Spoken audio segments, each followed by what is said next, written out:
శ్రీమతి కవిత గారు కూడా ఈ అలబలే కార్యక్రమానికి విచ్చేశారు. వారికి కూడా స్వాగతం సుస్వాగతం పలుకుతూ వారిని సన్మానం చేయవలసిందిగా శ్రీ దత్తాత్రేయ గారిని కోరుతూ ఇప్పుడు మల్కాజిగిరి పార్లమెంట్ సభ్యులు శ్రీ ఈటెల రాజేందర్ గారిని మన ఉద్దేశించి మాట్లాడవలసిందిగా కోరుతున్నాను.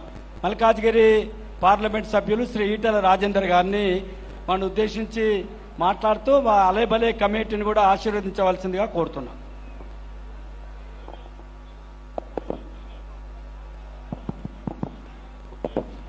చాలా సంతోషము సోదరిమణి.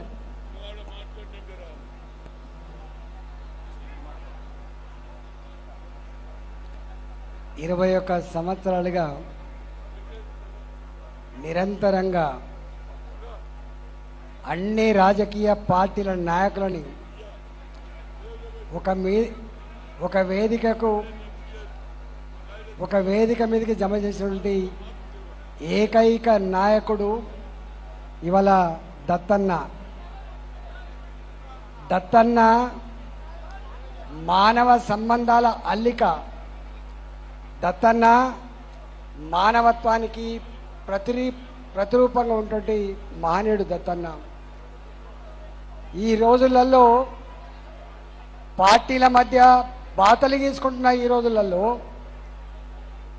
ఒక పార్టీ నాయకులు ఇంకొక పార్టీ నాయకులతో మాట్లాడమే నేరంగా పరిణిస్తున్నటువంటి ఈ రోజులలో అన్ని పార్టీల నాయకులను ఒక వేదిక మీద తీసుకెళ్ళినటువంటి సత్తా శక్తి ఒక దత్తన్నకు మాత్రమే దక్కింది.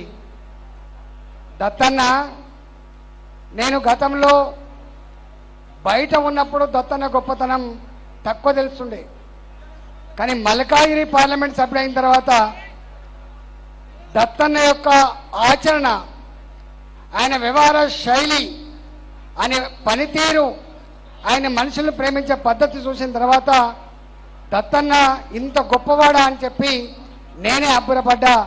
మాలాంటి వాళ్ళం దత్తన్న లాంటి ఆ మానవ సంబంధాల అల్లికని, దత్తన్న లాంటి మానవతావాదిని, దత్తన్న పేదోళ్ళు ఎక్కడ చేతితే ఎక్కడ గొంతెత్తితే నేనున్నా అని చెప్పే దత్తన్న వారి యొక్క ఆచరణ మాకు కూడా ఒక ఆదర్శంగా కావాలని చెప్పి కోరుకుంటా ఉన్నా.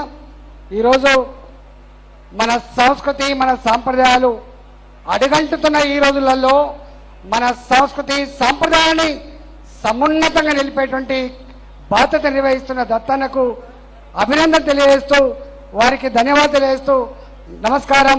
భారత్ మాతాకి. పెద్దలు గౌరవనీయులు రాష్ట్ర మంత్రులైనటువంటి శ్రీ పొన్నం ప్రభాకర్ గారు కూడా విచ్చేశారు. వారికి కూడా